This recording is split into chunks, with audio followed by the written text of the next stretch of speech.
નમસ્કાર દર્શક મિત્રો, હું મનીષા આહિર આજના હેલ્થ પ્લસ કાર્યક્રમમાં આપનું સ્વાગત કરું છું. આજે આપણે વાત કરીશું કે ઇમ્યુનિટી વધારવા માટે શું કરવું જોઈએ, કોરોના કાળમાં અને કોરોના થયો હોય ત્યારે શું ધ્યાન રાખવું જોઈએ, આ બાબતે આપણે ચર્ચા કરીશું. અને આ ચર્ચામાં આપણી સાથે જોડાયેલા છે સેવા હોસ્પિટલથી લલિતભાઈ શર્મા કે જેઓ કાપડના વેપારી પણ છે અને સાથે યુવા ટેક્સટાઇલ બ્રિગેડના અધ્યક્ષ પણ છે. અને તેમણે કોરોના દરમિયાન ખૂબ સારી સેવાઓ કરી છે. જીવન જરૂરિયાતની જે વસ્તુઓ હોય છે લોકો સુધી પહોંચાડવાની, તે એમણે ઘરે ઘરે જઈને પહોંચાડી છે.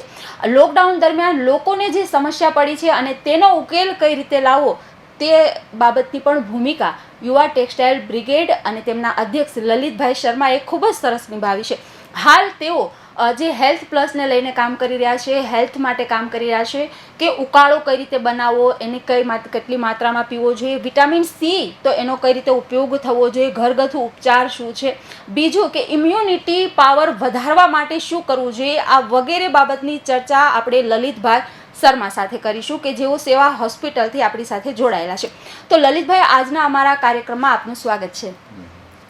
तो ललित भाई, बेसिकली हिंदी में ज़्यादा समझते हैं तो हम ट्राई करेंगे कि उससे हिंदी में ही सवाल पूछे ताकि आप लोग भी समझ सके.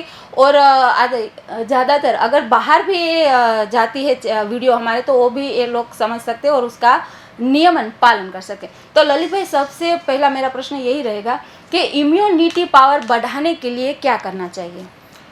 कोई भी रोग जब शरीर में होता है तो वो मुख्यतया त्रिदोष के कुपित होने के कारण होता है. अगर हमारी रोग प्रतिरोधक क्षमता, जिसको इम्यूनिटी बोलते हैं, वो अगर कमज़ोर होती है तभी कोई भी रोग हमारे शरीर में आता है.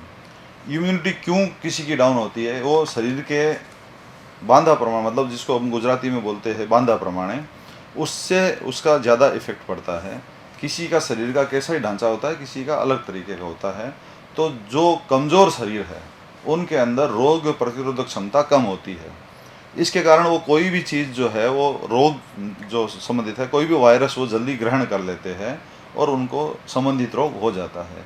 जैसे कि कई लोग आप देखोगे कि जरा से बाहर गए, किसी रोगी के संपर्क में आए और उसका रोग का वायरस जो तुरंत अपने ग्रहण कर लेते हैं. उससे बचने के लिए अगर व्यक्ति की इम्यूनिटी मजबूत हो तो अपने शरीर के अंदर ही रोग प्रतिरोधक क्षमता इतनी होती है कि शरीर उस वायरस से लड़ लेता है. जैसे कि सबसे ज़्यादा होता है फ्लू. कोरोना भी एक प्रकार का फ्लू है. तो ये थोड़ा सा परिष्कृत है, थोड़ा सा एक समझ लीजिए कि आधुनिक है, नया हो गया है. तो जितने भी फ्लू होते हैं वो वायरस जनित फ्लू, वो इम्यूनिटी के कम होने के कारण ही हमारे शरीर के अंदर असर करते हैं. जुखाम के रोगी के पास में, खांसी के रोगी के पास में, बुखार के रोगी के पास में हम जैसे बैठ गए हैं, अगर हमारी इम्यूनिटी बराबर होगी अगर, तो उस वायरस को हम झेल लेंगे, वो वायरस हमारे पर असर नहीं करेगा. लेकिन वहीं पे अगर हमारी रोग प्रतिरोधक क्षमता अगर नहीं सही रही तो हमारी शरीर जो है, हमारा शरीर उससे प्रभावित हो जाएगा. इसके लिए इम्यूनिटी बढ़ाना ज़रूरी है.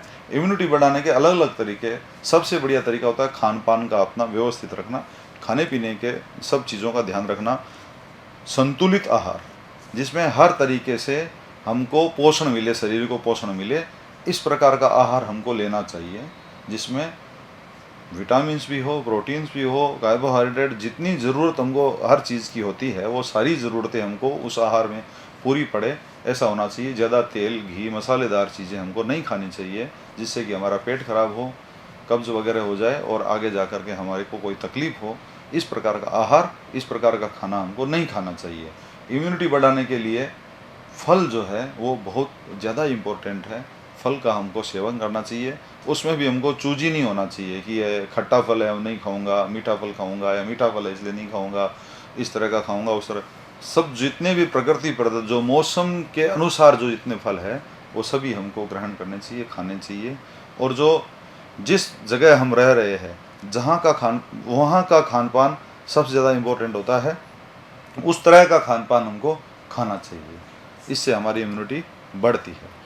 मतलब आपने बात करी कि जहाँ पे रहते हो इस हिसाब से खान पान करना चाहिए, तो थोड़ा एग्जाम्पल देके भी हमारे दर्शकों को समझे. जैसे कि कोई साउथ में रह रहा है, दक्षिण भारत में, उसको वहाँ पे इडली सांभर वगैरह ये सब चलते हैं, तो उनको वही चीज़ अच्छी लगेगी. लेकिन वो जब ये चीज़ बराबर खाते रहेंगे तो उसका शरीर जो है ना उस तरीके से ढला हुआ रहेगा। नॉर्थ में रहने वाले ज़्यादा समझ लीजिए कि राजस्थानी कोई व्यक्ति है दाल बाटी चूरमा खा रहा है, उसको आप साउथ वाले को किसी को खिला दोगे तो उसको अपच कर जाएगा। तो जिस एशिया देशों से मतलब जिस देश का व्यक्ति प्राणी होगा उस जगह की जो आबो हवा के हिसाब से जो खान पान होगा ना वही उसको ज़्यादा सूट करेगा। अगर मैं गुजरात की बात करूँ तो दाल चावल हाँ, रोटी। सब चीज़ गुजरात में चलता है। जैसे गुजराती एक कल्चर के अंदर हम दाल के अंदर भी थोड़ा सा गुड़ डाल हाँ, करके गुड़ उसको मीठा कर देते मीठा कर हैं, देते हैं। तो यहाँ के लिए वो उपयुक्त है वो। अभी मैं बात करूँ तो इम्यूनिटी पावर बढ़ाने के लिए बाजार में यानी कि मार्केट में ढेर सारी प्रोडक्ट आ गई, तो ये कितनी फायदा कारक है? कोई भी चीज़ जो आर्टिफिशियल है, नेचुरल नहीं है, वो उतनी फ़ायदा कारक नहीं होती है जितनी कि कोई नेचुरल चीज़ जो है। एक चीज़ सप्लीमेंट हम ले रहे हैं और एक जो मूल जो स्रोत है, जो सोर्स जहाँ से वहाँ से निकलता है जो चीज़, वो ज़्यादा फ़ायदे कारक होता है। मेरे हिसाब से बाज़ार में जो मिलने वाले जो इम्यूनिटी बूस्टर बोल करके जो बेचे जा रहे प्रोडक्ट है वो कहीं ना कहीं आड़ असर कर सकते हैं, कोई ना कोई साइड इफ़ेक्ट उससे हो सकता है।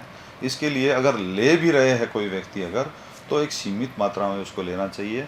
ज़्यादा उसके ऊपर अगर कई चीज़ें आपने देखी होगी इन दिनों जब से कोरोना चला है तब से इम्यूनिटी शब्द जो है ना बहुत ज़्यादा उपयुक्त हो रहा है, हर जगह उसका भी प्रयोग हो रहा है। इम्यूनिटी बढ़ाइए, इम्यूनिटी पावर आपको गेन कीजिए, इसके लिए ये लीजिए वो लीजिए। हो सकता है जो आप चीज़ ले रहे हो इम्यूनिटी के लिए उसमें स्टेरॉइड हो सकता है आपके शरीर को वो नुकसान कर जाए। ज़्यादातर लोग जो है विटामिन सी की पिल्स ले रहे हैं, जिंक पिल्स ले रहे हैं, ज़्यादा लेने से उसको हो सकता है पेट के अंदर कोई दूसरी खराबी हो जाए। उससे अच्छा है फूड सप्लीमेंट जो है वो लिए जाए, वो ज़्यादा असरकारक है। फिर भी अगर समझ लीजिए कि नहीं मिल रहा है, उतना पोषण नहीं मिल पा रहा है, क्योंकि हर जगह मिलावट का ज़माना है, मिलावट का ये दौर है। मैं बोलता हूँ कि दूध पीजिए हल्दी डाल करके, लेकिन पता चला कि जो दूध पी रहे हैं वही आर्टिफिशियल आ गया है। आज ही मैंने आर्टिकल पढ़ा था कि जितना करोड़ लीटर हमारे दूध की खपत है उसके आधे से भी कम हमारे पास में प्रोडक्शन है। तो हो सकता है कि जितना हम पी रहे हैं हमको तो पता नहीं है, हम अगर तवेले में जा कर के सामने दूध दुहा करके तो हम ला नहीं रहे हैं, तो हमको ये पता नहीं है कि हम क्या ले रहे हैं, क्या खा रहे हैं। वो हम कहीं से ले रहे हैं, हम विश्वास करके ले रहे हैं खाली। लेकिन अगर समझ लीजिए किसी के पास में वो साधन नहीं है, इम्यूनिटी पावर कमज़ोर है, तो आयुर्वेद जो है वो वरदान के स्वरूप में है।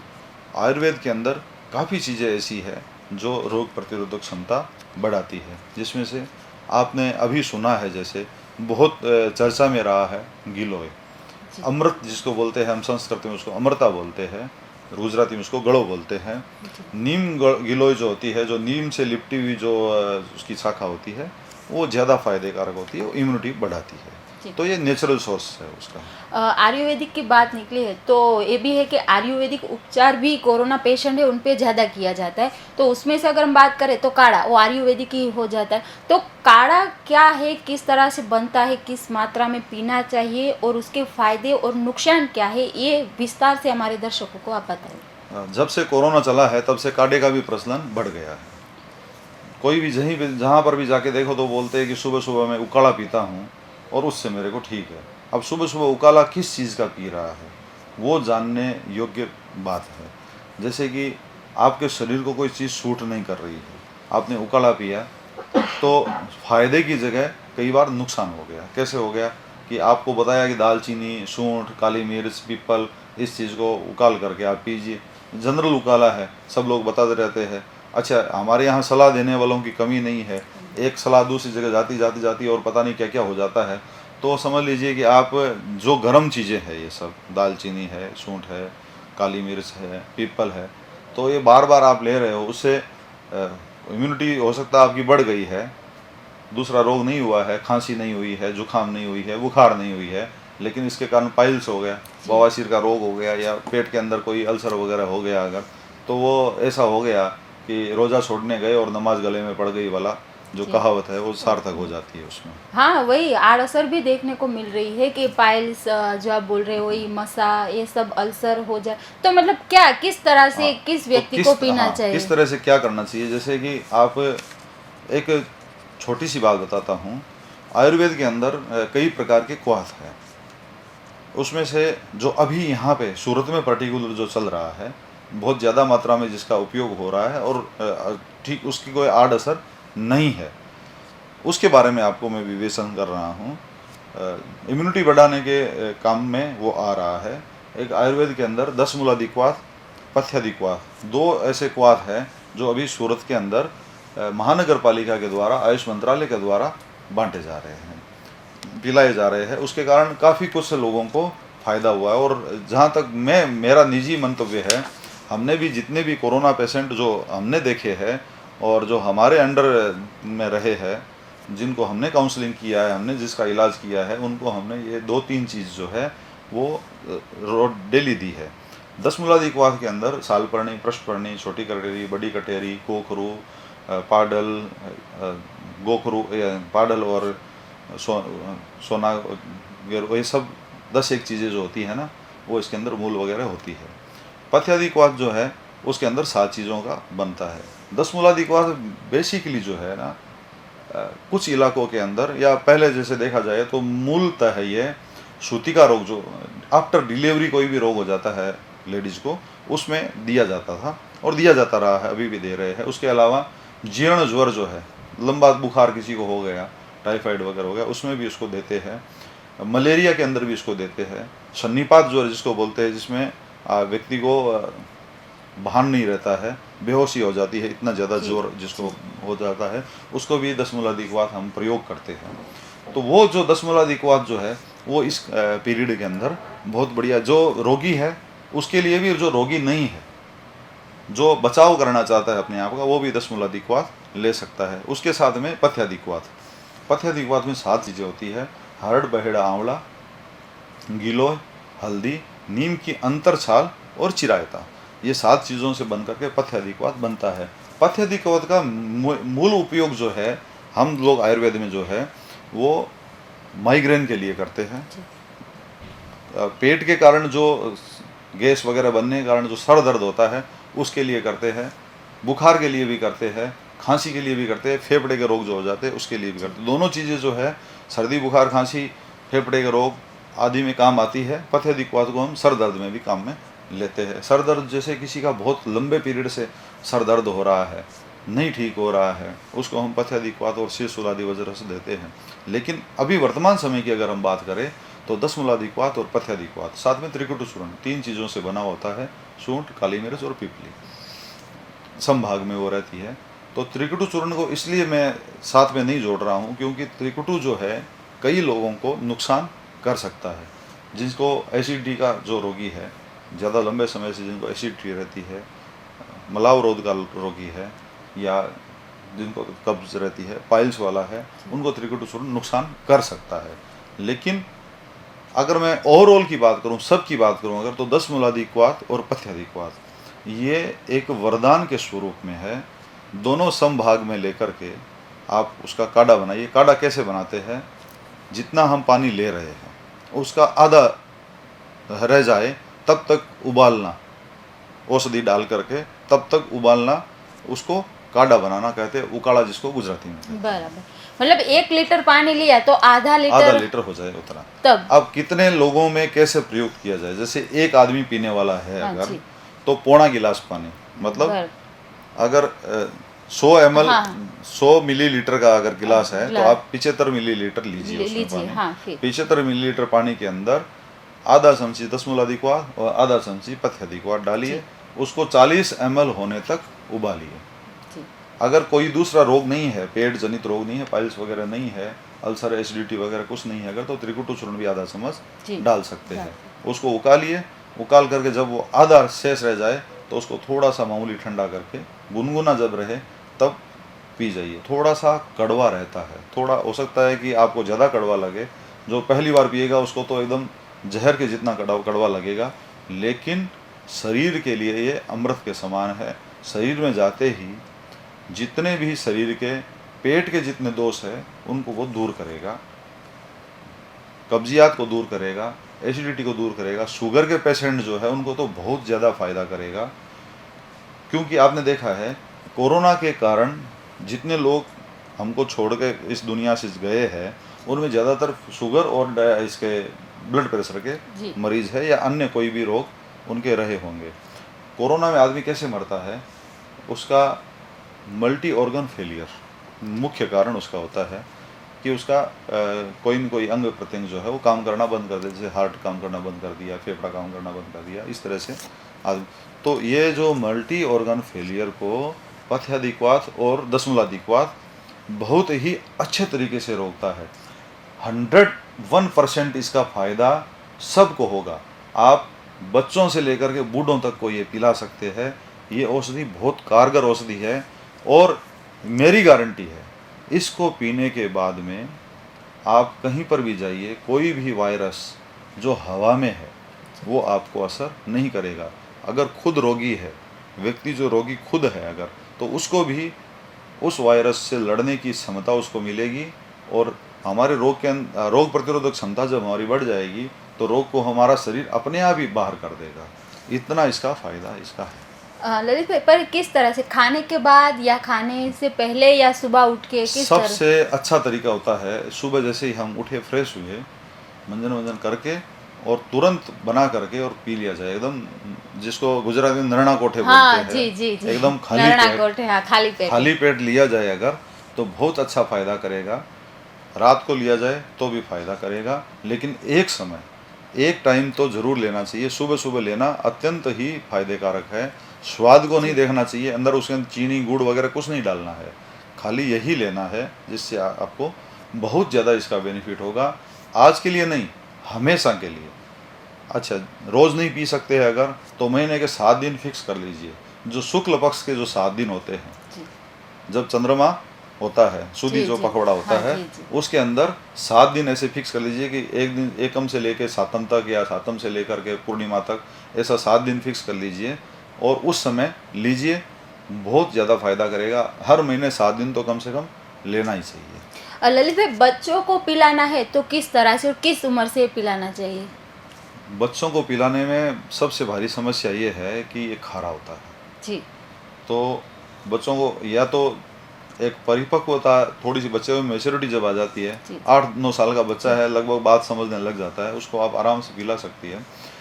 अगर बच्चा उससे छोटा है और खुदा न खास्ता कोई इन्फेक्शन आ गया है अगर, तो दूसरी दवाइयों के साथ में अगर हम पथ्यादिक्वात को कम कर दीजिए, क्योंकि उसके अंदर चिरायता होने के कारण बहुत ज़्यादा कड़वा था। नीम की अंतर साल और चिरायता और नीम गिलोय उसके अंदर होती है, वो कड़वी चीज़ें हैं, तो वो बहुत ज़्यादा कड़वा था। तो खाली दशमूलादिक्वात और त्रिकुट चूर्ण बच्चों को हम दे सकते हैं। और ये आसानी से दुकान, कोई भी स्टोर, जनरल स्टोर हर जगह ये उपलब्ध है। मतलब दशमूलादिक्वात और पथ्यादिक्वात बोलो तो दशमूलादिक्वात, पथ्यादिक्वात और त्रिकुट चूर्ण तीनों हर जगह उपलब्ध है। बनाना चाहे तो घर पे बना सकते हैं। दशमूलादिक्वात थोड़ा सा मुश्किल है मिलना हर जगह, क्योंकि कई औषधियाँ हैं, वो बहुत सारी दुकानों में मिल सकती है। ये जो पथ्यादिक्वात की औषधियाँ हैं वो हर दुकान में आपको, हरड़ बहेड़ा आंवला जो त्रिफला चूर्ण जो इससे बनता है, वो हरड़ बहेड़ा आंवला, नीम की अंतर साल जो नीम के अंदर की जो साल होती है वो, हल्दी हर जगह उपलब्ध है, गिलोय हर जगह उपलब्ध है। ये सब जो चिरायता जो है वो पंसारी दुकानों में मिल जाता है। चिरायता थोड़ा कड़वा होता है, तो ये सम भाग से लेकर के, ये जैसे 100 ग्राम अगर हमको बनाना है तो एक साथ में 70 ग्राम जैसे बनाना है तो 10-10 ग्राम ले लिया, वैसे करके और उसको बना सकते हैं। मतलब आप घर पे भी बना सकते हो और रेडीमेड पैकेट लाना है तो भी जनरल स्टोर से आप बिल्कुल मिलता है। अच्छा, दशमूलादिक्वात और पथ्यादिक्वात प्रवाही रूप में भी मिलता है। जैसे आज बना लिया, उसमें धागे के फूल अगर डाल दिए तो वो उसको प्रिजर्वेटिव जिसे बोलते हैं कि वो मतलब खराब नहीं होता है, लेकिन उसकी बजाय आज बनाया और आज पिया वाला जो है वही ज़्यादा बढ़िया रहता है। तो दर्शक मित्रों, आपने सुना कि ललित भाई जो काढ़ा के बारे में बता रहे हैं, दशमूलक्वात और पथ्यादिक्वात और त्रिकुट चूर्ण, ये आप आसानी से घर पे भी बना सकते हो और ये जनरल स्टोर में से भी आपको मिल जाए। किस मात्रा में कैसे बनाना, कैसे खाना, ये तो आप सुन ही लिया कि ललित भाई ने किस तरह से बताया। इस तरह से अगर आप फॉलो करोगे तो कोरोना तो दूर रहेगा, अन्य वायरस भी, कोई बीमारी भी जल्दी से नहीं आएगी, शरीर मजबूत रहेगा, रोग प्रतिरोधक क्षमता है वो हमारी बढ़ जाएगी। तो त्रिदोष जनित जो रोग जितने भी है, वात पित्त और कफ के जनित जो रोग है, और दूर बाहर से हम वायरस जो ले लेते हैं, वो सारे रोग इससे खत्म हो जाएंगे। और कोरोना में तो सबसे ज़्यादा आयुर्वेदिक ही उपचार चल रहा है, तो वो करना चाहिए और इस तरह से जो पद्धति बताई है उसे ज़रूर फॉलो करना चाहिए। ललित भाई, आप मरीज़ का भी कुछ जिक्र कर रहे थे, तो आप किस तरह से मरीजों का काउंसलिंग करते हो? हाँ, कोरोना जब हो जाता है तब व्यक्ति ऐसे निढाल हो जाता है कि पता नहीं उसको क्या हो गया, क्योंकि एक तो इसका रूमर इतनी ज़्यादा है कि कोरोना कोरोना सब जगह ऐसा कर दिया है। किसी भी जगह, किसी भी कोई भी काल के अंदर, किसी भी समय में कोई भी चीज़ हमारे लिए ठीक करना इतना दुष्कर नहीं है। अगर हमारे मन के अंदर पॉजिटिविटी रहती है अगर, तो जटिल से जटिल रोग से हम लड़ सकते हैं। लेकिन वही मन के अंदर अगर नेगेटिविटी आ गई, हमने निढाल हो गए, हम सोच लिया कि हम ठीक नहीं हो सकते, तो जुखाम से भी व्यक्ति मर जाता है जी। तो चाहे कितना भी जटिल रोग हो, अगर हम मक्कमता से उसके सामने लड़ेंगे, अगर पॉजिटिविटी के साथ में लड़ेंगे, उचित दवाइयाँ हम लेंगे अगर, तो ये निश्चित है कि हम जल्दी से जल्दी रोग से छुटकारा पा सकते हैं। कोरोना नहीं, कोई भी रोग से छुटकारा पा सकते हैं, कितना भी जटिल रोग क्यों ना हो। तो सबसे पहली ज़रूरियात जो है इसके अंदर सकारात्मकता की ज़रूरत है। नकारात्मकता बिल्कुल नहीं लानी चाहिए। अगर समझ लीजिए कि रिपोर्ट मिल गई कि आज पॉजिटिव हो गए आप, सोचना चाहिए कोई दिक्कत नहीं है, ईश्वर ने ये दिया है, अब मेरे को इसको ठीक करना है। तो ठीक करने के लिए जो सरकार श्री के आदेशानुसार, जो आयुष मंत्रालय के आदेशानुसार दवाइयाँ जो है SGQ, फेविफ्लू, जो भी आपको एजिथ्रोमाइसिन वगैरह जो एलोपैथिक दवाइयाँ हैं, वो अगर ले रहे हैं कोई दिक्कत नहीं है। उसके साथ में तुरंत ये जो मैंने जो अभी काढ़ा बताया है 10 मूलाधिक्वाथ, पत्याधिक्वाथ, त्रिकटुचूर्ण का, वो भी लेना चालू कर दीजिए। 3 से 4 दिन के अंदर अंदर आपके स्वास्थ्य के अंदर एक अनएक्सपेक्टेड, मतलब आप जिसका विचार नहीं कर सकते, आप सोच नहीं सकते, उतना ज़्यादा फायदा होने वाला है, हो जाएगा। और 7-8 दिन के अंदर तो नेगेटिव रिपोर्ट भी आ जाएगी। और जो बाद का जो आड़ असर इससे होता है, जैसे कोरोना के मरीजों में क्या होता है, नेगेटिव हो भी गए ना तो भी सांस फूलना है, यादाश्त कमज़ोर होना है, लीवर के कई रोग है, फेफड़े के कई रोग है, वो हो जाते हैं।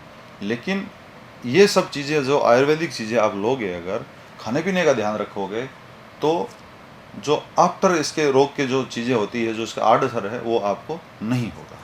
ललित भाई, सेवा हॉस्पिटल से हो आप, और इस तरह की मतलब काउंसलिंग, ये काढ़ा पिलाना, इस तरह से समझाना, और क्या क्या प्रवृत्ति चल रही है सेवा हॉस्पिटल की? सेवा हॉस्पिटल जो है मल्टी स्पेशलिटी हॉस्पिटल है, जो आपका न्यूनतम लागत मूल्य के ऊपर जी।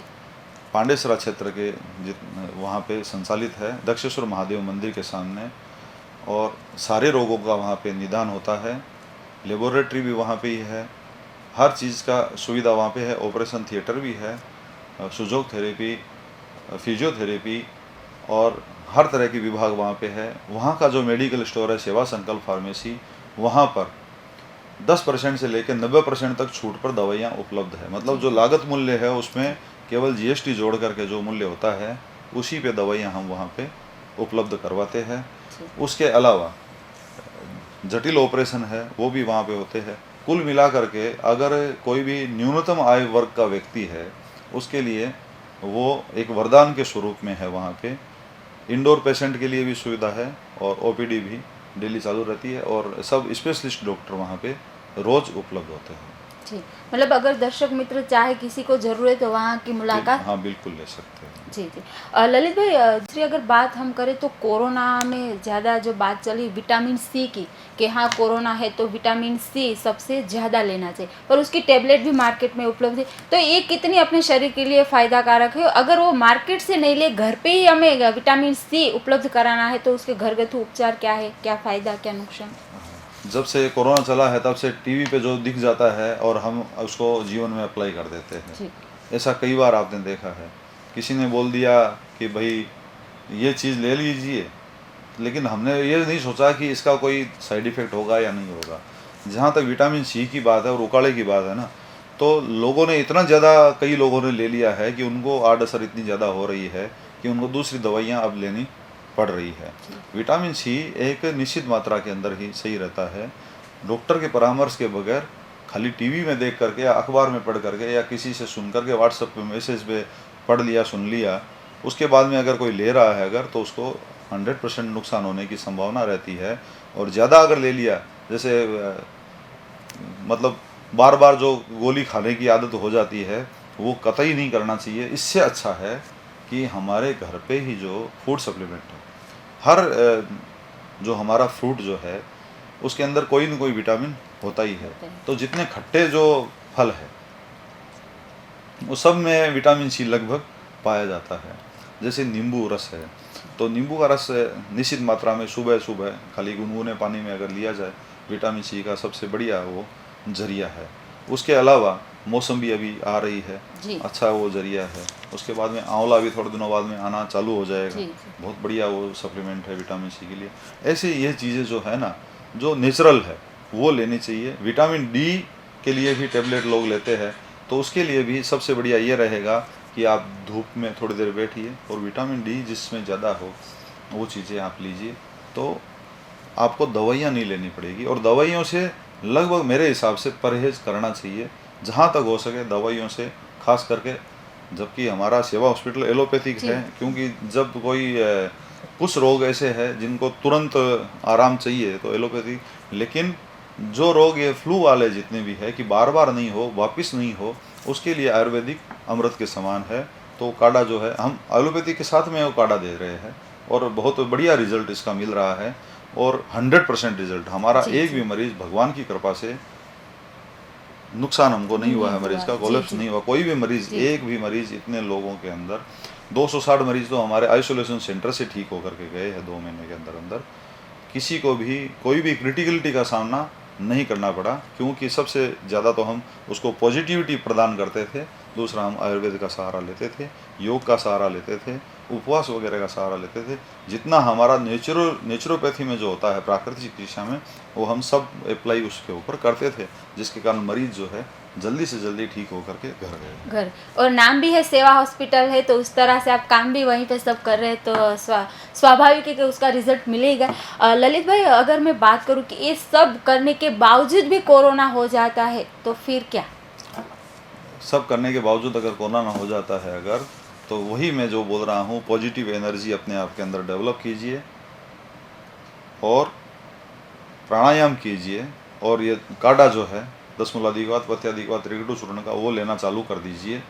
उसके अलावा जो SCQ गवर्नमेंट का जो आयुष मंत्रालय की तरफ से जो इंस्ट्रक्शन है SCQ, और अगर ज़्यादा हो गया अगर तो दूसरी दवाइयाँ जो है इंजेक्शन वगैरह वो डॉक्टर देख लेगा। लेकिन मेरा ये दावा है, कोरोना होने के बाद में अगर व्यक्ति पॉजिटिव रहा, अपने आप के अंदर पॉजिटिविटी डेवलप की, होम आइसोलेट हो गया और अगर खाली काढ़ा भी लेता रहा अगर, तो भी वो 7 से 8 दिन के अंदर बिल्कुल परफेक्ट ठीक हो जाएगा।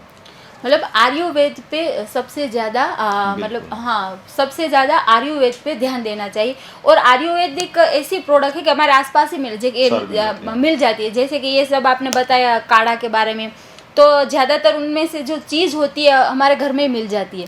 फिर अगर हम बात करें विटामिन सी की, तो नींबू है। हाँ, हाँ, मौसमी वही। है ना। तो सबसे ज़्यादा अगर हम बात करें तो कोरोना काल में आयुर्वेदिक पर ज़्यादा मतलब भार दिया गया है कि आयुर्वेद का उपचार सबसे बेस्ट है। अगर मैं बात करूं ललित भाई कि आप इस सेवा से तो जुड़े ही है, सेवा हॉस्पिटल से, साथ में आप कपड़ा व्यापारी भी है, युवा टेक्सटाइल ब्रिगेड के आप अध्यक्ष भी है, तो कोरोना काल में आपने और आपकी टीम ने बहुत अच्छा काम किया है, तो क्या कहोगे? संघ में प्रार्थना जब हम करते हैं तो उसकी एक लाइन है, त्वदीयाय कार्याय बद्धा कटियम शुभामाशिषम देहि तत्पूर्ते। हम जो भी कार्य करते हैं वो ईश्वर को समर्पित होकर के करते हैं। सामने वाला व्यक्ति ईश्वर का स्वरूप है। सियाराम में सब जग जानी, करहु प्रणाम जोर जुगबानी, आपने सुना होगा। सामने वाला कोई भी व्यक्ति है, आत्मा सो परमात्मा, वो ईश्वर का स्वरूप है। और हम कोई भी कार्य जो कर रहे हैं, जो सेवा कार्य हम कर रहे हैं, त्वदीयाय कार्याय बद्धा कटियम, हे ईश्वर हम तेरा कार्य करने के लिए हम तत्पर है।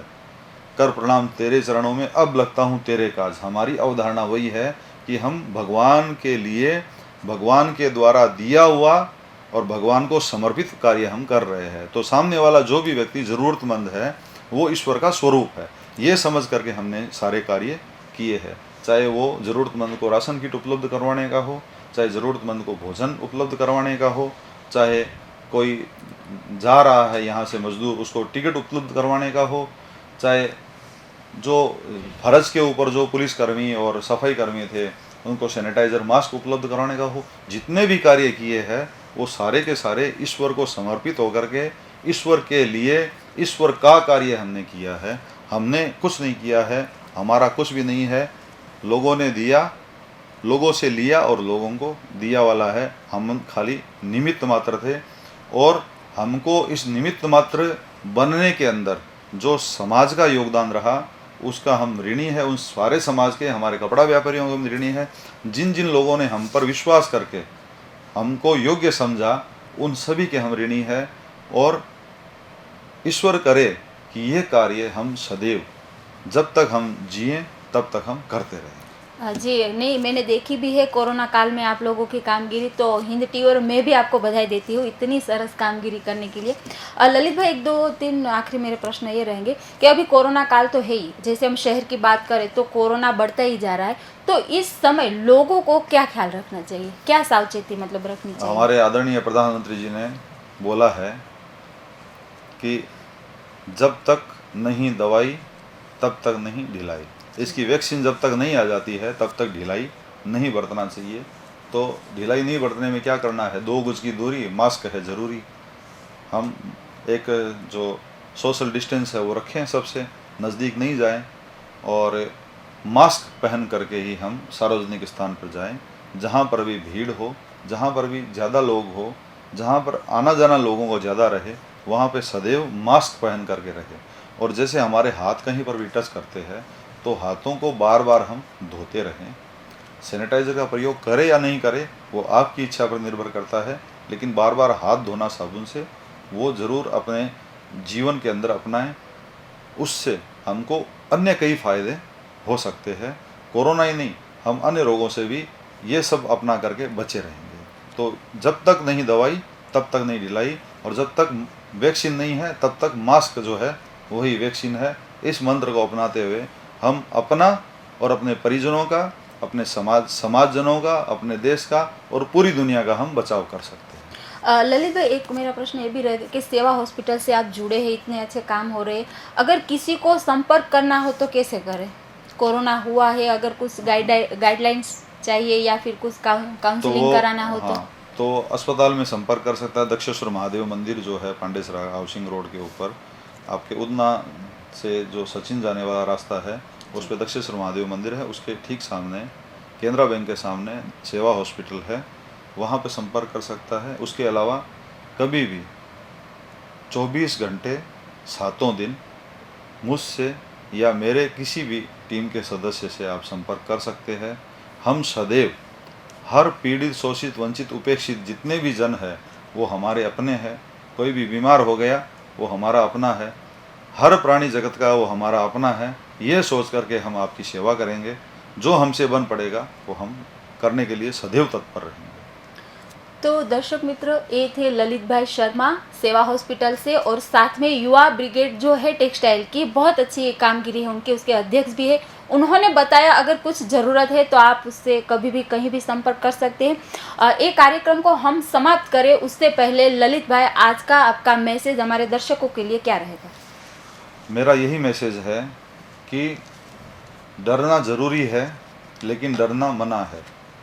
डरना ज़रूरी क्यों है? जब तक रोग हो जाए, रोग न हो, तब तक डरना ज़रूरी है। आप सामाजिक दूरी रखिए, मास्क ज़रूर पहन के रखिए, लेकिन डरना मना है। अगर आपको कोई भी रोग हो जाता है, खुदा ना खास्ता कोई रोग हो गया, तो डरना बिल्कुल मना है।